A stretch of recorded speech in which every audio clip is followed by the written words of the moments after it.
Some people are born to be villains. Some people are born to be bozos, as chemistry says. On today's episode of Flopped and Locked, I bring to y'all Cole Carini, the guy who had a plan, a pipe, and not a single working brain cell. He wanted to make a mess. He wanted to make a statement. He wanted to be remembered. The only thing he achieved was making a mess of his face and his room. Let's start from the beginning.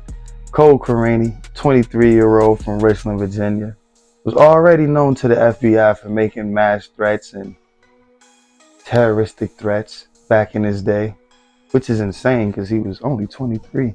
But instead of calming down, he decided to level up his stupidity. Sometimes you gotta know when to hold him and when to fold. This guy decided to build a device inside of his house.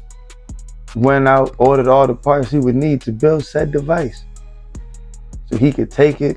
Is this another guy with the mall? Everybody loves blowing up the mall. This is another guy who decided to take his device to the mall to get rid of hot cheerleaders.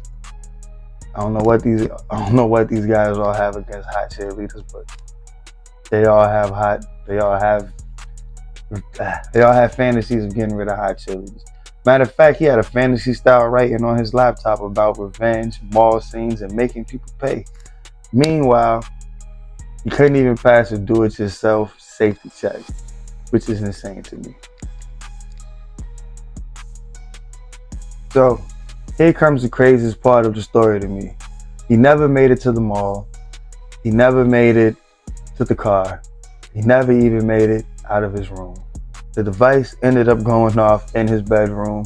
He lost fingers, got hit in the neck, and then called the police and told them that it was a lawnmower accident in his room at night. No grass, no mower, no lawn, no witnesses. Just a dumbass in his room. Man, it's kind of crazy to me. So the police did what anybody else would in this situation. Called the FBI. FBI showed up, found the wires, nails, story drafts, bomb parts, the whole Home Depot clearance rack laid out right next to his Band-Aid box. It was insane. It must have been quite the sight to behold. So in 2022, he pled guilty and got 7 years. He got 7 years for losing fingers and blowing up his face. I love America. Now, he didn't get 7 years because he hurt anybody. He got 7 years because he wanted to hurt people. He got 7 years because he attempted to hurt people. He got 7 years because the only thing that stopped him from hurting people was his own Frankenstein-like creation, biting him in the face, for lack of a better term. Oh man, I love these stories. He really was the final boss of self-destruction.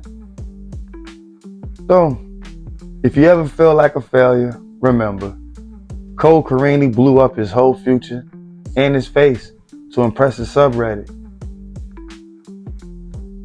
Nobody got hurt, just one man, one face, 3 fingers, and 1 ego.